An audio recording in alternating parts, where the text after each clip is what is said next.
भक्त के बस में। अच्छा एक बात बताओ, भगवान हमारे तुम्हारे बस में है या हम लोग भगवान के बस में हैं? पीछे आप लोग बताओ।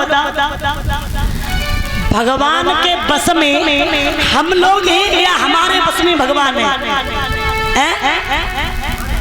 आपके बस में भगवान है, हमारे तुम्हारे बस में भगवान है ना? लेकिन आप लोग भगवान के बस में नहीं होते आए भगवान भक्त के बस में। इतनी साड़ी बढ़ाई गई। देखिए भक्ति के अंदर वो तासीर होती। ब्रज के एक संत कहते कि मेरे ब्रज में कोई भूखा नहीं सोता। प्यारे, मेरे ब्रज में कोई भूखा नहीं सोता और वो खिला देता है। और मेरे ब्रज का पत्ता पत्ता भी श्याम के होने का पता देता है। और नशे की बात हमसे क्या करते हो प्यारे? नशे की बात हमसे क्या करते हो प्यारे? वृंदावन का पानी भी नशा देता है। अब एक बात बताओ, आपके घर पे मान लीजिए 10 बच्चे खेल रहे, उसमें से 5 आपके घर के और 5 आपके पड़ोसी के। अब उसमें से शोर कितने मचा रहे?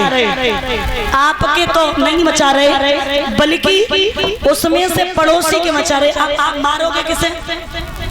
किसे मारोगे? बोलो बोलो बोलो बोलो। अपने को मारोगे ना? ऐसा तो नहीं कि पड़ोसी को मारने, तो ये गलत हो जाएगा ना। अब कोई आप अच्छी चीज खाने के लिए लाए, अब बच्चे खेल रहे, अब आप दे किसे सकते हो? दे सबको सकते हो, है ना? वहाँ अधिकार देने का तुम्हारा सबको है, लेकिन मारने का केवल आपके ही ऊपर है। ऐसे ही भगवान अपने भक्तों से कहते हैं कि तू सिर्फ एक लक्ष्य बना ले कि लक्ष्य न ओझल होने पाए, लक्ष्य न ओझल होने पाए, और कदम से कदम मिला के चल, और दुनिया तेरे पग चूमेगी आज नहीं तो प्यारे कल। अगर आप अच्छा कार्य करोगे तो ये दुनिया तो वो है मजाक बनाएगी। अब आप पूजा अभी ना करते हो, बेशक कल से पूजा करने लगना। जब पूजा करना आप तो पड़ोसी यही कहेगा कितना लंबा पुजारी हो गया, घंटू लिया बाजार, है ना? अब यहाँ हंसी बना ली ना, बना ली। कोई अच्छा कार्य करोगे ये दुनिया वो है।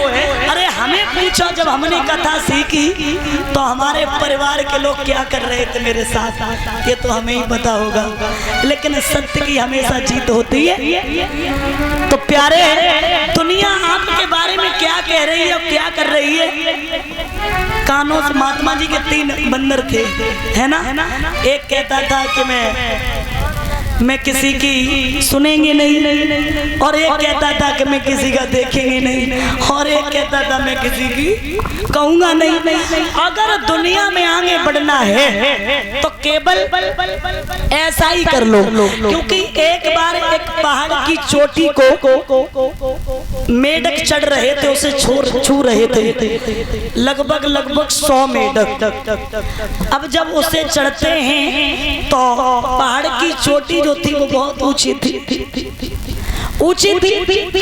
परीक्षित जी जब वो ऊंची थी तो 1 गिरा, 2 गिरे, 3 गिरे, धीरे धीरे 1 नहीं बल्कि 99 गिर गए। और जब 99 गिर गए तो 1 चढ़ रहा है, चढ़ता जा रहा है। अब नीचे वाले कह रहे भैया जब अपना चढ़ पाए तो तू कहाँ तो चढ़ जाए, उतरिया, मरे जाए हड्डी को शर्मा बन जाए, उतरिया, लेकिन वो ना उतरो। अब देखिए एक दिन ऐसा हुआ कि वो पहाड़ की चोटी पे चढ़ गया। इसमें कारण पता है वो क्यों चढ़ गया? क्यों चढ़ गया? उसे कानों से सुनाई नहीं देता था, तो इसलिए वो ये समझ रहा था कि ये कह रहे चढ़ जा, चढ़ जा, चढ़ जा। तो इसी तरीके से संसार में अगर आगे बढ़ना है, कुछ करना है, तो केवल कर्म अच्छे होने चाहिए। और संसार के लोग तुम्हारे बारे में क्या कह रहे, क्या कर रहे, बस स्वयं में भरोसा रखना चाहिए और भगवान के प्रति आस्था और भक्ति रखना चाहिए। देखिए द्रौपदी को भरोसा था कन्हैया आएंगे, और द्रौपदी ने अपनी भक्ति के द्वारा भगवान को बुला लिया। अब महाराज दूसरा संसारी खींचते खींचते खींचते खींचते खींचते परेशान हो गया। अब गौर करना दादा, अगर ये महाभारत का युद्ध हुआ तो नीति और अनीति का, नीति और अनीति का, और सत्य और असत्य का, धर्म और अधर्म का, ये लड़ाई अधर्म की हुई। मेरे प्यारे श्रोता बंधुओं, आज जब युद्ध हुआ तो भगवान कन्हैया ने कहा कि एक तरफ 18 छोड़ी सेना और एक तरफ में अकेला, और वो भी नियंता। अब नियंते का मतलब जानते हो, नियंते का जान, कोई अस्त्र नहीं, कोई शस्त्र नहीं, खाली हाथ, वो होता है नियंता। तो जब भगवान कन्हैया ने कहा तो इधर दुर्योधन ने विचार किया कि जे भगवान कन्हैया अकेले जो कौन से झंडा उखाड़ ले, 18 छोड़ी सेना काफी वो ले ली, और दुर्योधन ने 18 छोड़ी सेना ले ली, और इधर अर्जुन ने भगवान कन्हैया को ले लिया। विचार किया कि तन की जाने मन की जाने, जाने चित्त की चोरी, और बा प्रभु से कांच पोज के हाथ में जग की डोरी। देर नहीं की, जब महाराज 18 छोड़ी सेना ले ली, युद्ध हो रहा है, पांडव 5 के 5 ही हैं और कौरवों की सेना मारी जा रही है। इधर दुर्योधन ने अपने अंगरथ कर्ण से कहा और जवाब दिया, तुम देख नहीं रहे हो हमारे तरफ की सेना मारी जा रही है और पांडव 5 के 5 ही हैं। तो कर्ण ने जवाब दिया, अगर पांडवों की विजय हो रही है तो वो केवल भगवान कन्हैया की वजह। तन की जाने मन की जाने, जाने चित्त की चोरी। अरे बाप प्रभु से कांच पोंछ के हाथ में जग की डोरी। और अगर ऐसे सारथी हमें मिल जाए तो मैं ये दावा करके कह सकते हैं कि निश्चित ही कल अर्जुन को मौत के घाट उतार देंगे। अब देखिए मामा शकुनी ने यहाँ फिर एक चाल चल दी। हमारे पास एक सारथी है जिसका नाम है शल्य को ले लिया। अब जब शल्य को ले लिया, युद्ध हो रहा है। इधर द्वारिका में भगवान कन्हैया ने सुनी कि अगर आज हम नहीं गए तो निश्चित ही अर्जुन की मौत है। द्वारिका हस्तिनापुर के लिए आए, और जब आए तो बुआ कुंती को बुलाया और हाथ जोड़ के बोले, ऐसा करो सुबह ब्रह्म मुहूर्त में चली जाओ और जो कर्ण के पास परशुराम के दिए हुए 5 बाण हैं वो बाण ले आओ। इतना सुनकर के कुंती चली और पास में पहुंची तो कर्ण ने देखा। कर्ण ने पूछा, मैया कौन सी आस लेके आई हो? तो जवाब दिया, बेटा आज मैं तुझे एक भेद बताने के लिए आई हूँ। बेटा मेरे लाल, तू मेरा बेटा है, तुम मेरे कुआरेपन पे पैदा हुआ था। और देखिए महाराज ये बात बिल्कुल सत्य है। ये कर्ण जो था कुंती के कुआरेपन पे पैदा हुआ था। कुंती ने समाज की लोक लज्जा के कारण एक संदूक में बंद करके उसे नदी में बहा दिया था। अब देखिए विद्वानों का मत अलग अलग है। एक विद्वान ये कहता है कि जब नदी में बहा दिया था तो इनका पालन पोषण अधरत ने किया। अधरत ने, और एक प्रमाण ये मिलता है कि महाराज एक धोबी और धोबिन थे, उन्होंने कर्ण को नदी से निकाला और पालन पोषण किया। लेकिन कर्ण जब कुछ बड़ा हुआ तो अपने बच्चों के साथ में, साथियों के साथ में खेलता है। जब खेलता है तो बच्चों में लड़ाई भी झगड़ा हो जाता है। अब बच्चे कहते ए हमसे मत लगना, तेरे बाप का नहीं पता, तेरे खानदान का नहीं पता। ये बात बहुत बुरी लगी करण को। करण अपनी मैया के पास में पहुंचे जो धोबिन थी, उससे कहा माँ क्या तुम मेरी माँ नहीं हो? बोले बताओ बेटा। बच्चे ऐसे ऐसे हमसे कह रहे थे, बोले तुम मेरी माँ नहीं हो? तो धोबिन ने कहा बेटा मैं तुम्हारी केवल पालन करने वाली माँ हूँ, जन्म देने वाली माँ नहीं हूँ।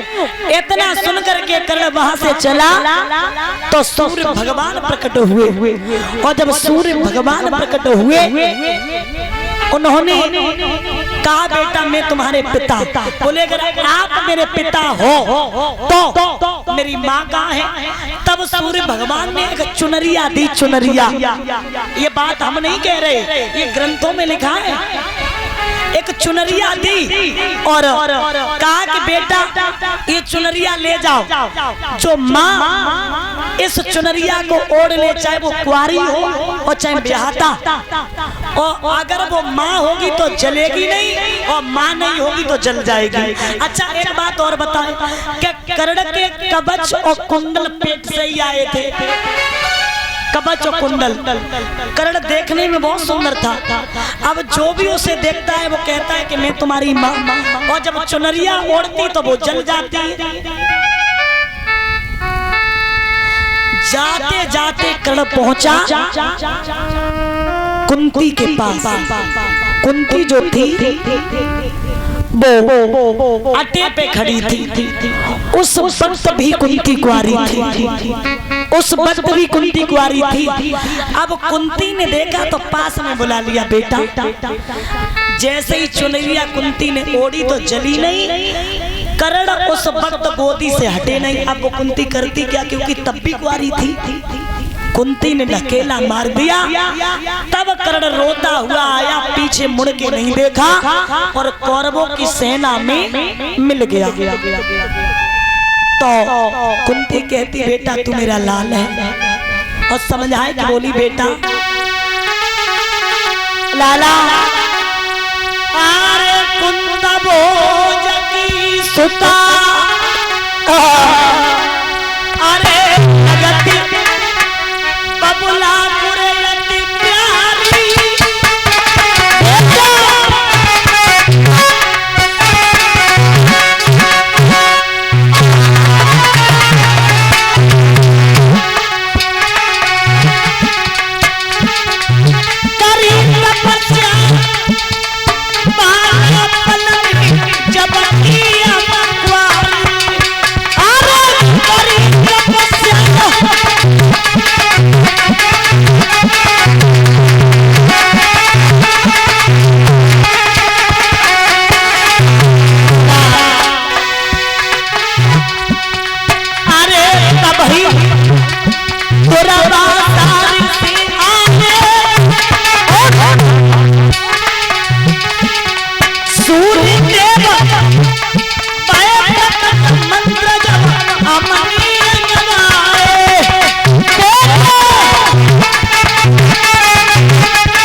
जवाब दिया बेटा तू मेरे कुंवारेपन पे पैदा हुआ था। और एक बात याद रखना, ये जो कुंती जो थी, कुंती ये कुंत भोज की लड़की नहीं थी। आप लोग सोचो ये कुंत भोज की लड़की थी, ये सूर्यसेन की लड़की थी। कुंत भोज और सूर्यसेन ये दोनों थे। और सूर्यसेन कौन थे? ये सूर्यसेन पटेश्वर के रहने वाले थे और सूरसेन महाराज सूरसेन में और कुंत भोज में बहुत बड़ी कथा थी। एक दिन कुंत भोज ने कहा कि मेरे कोई संतान नहीं है, अगर आपके कोई संतान हो तो हमें दे देना। तब महाराज कुंत भोज जो थे वो सूरसेन के लड़की पैदा हुई, उन्होंने कुंत भोज को दे दी थी, यही कुंती। तब कुंत भोज ने इसका नाम रखा था कुंती। क्या नाम रखा था? कुंती। महाराज आज इसी समय जब कहा बेटा, कर्ण ने जवाब दिया मैया ये कर्ण तेरा रेडी है, माँ ये कर्ण तेरा रेडी है, उस ऋण के बदले में क्या मांगना चाहती है? दे करके जन्म हमको मैया, फिर क्यों नदिया में बहा दिया? क्या खता हुई हमसे मैया जो पत्थर का दिल बना लिया? इतना यदि कष्ट उठाया था थोड़ो एहसान कमाए लेती, और जब जन्म दिया था मैया तब ही मेरे गलो घोंट देती। तुमने मेरे संग बुरा किया, हमको दर दर भटकाए दिया। और मैं कहना चाहूंगी इस पंडाल में मेरे भाई बेटे में उनको संदेश देना चाहूंगी कि हर औलाद अपने माँ बाप की ऋणी होती है, हर औलाद। और मैं कहूंगी कि जो दर्द एक माँ संतान को जन्म देने में सह सकती है, वो दर्द दुनिया में कोई नहीं सह सकता, कोई नहीं सह सकता। 2-2.5 किलो वजन एक माँ अपने पेट में रखती है 9 महीने। मैं आपको पूछना चाहेंगे जो अपनी माँ से अलग रहते हैं, अपनी माँ को जो गालियां देते हैं, आप ईंट को पेट से बांध लेना, आप जो माँ से अलग रहते हैं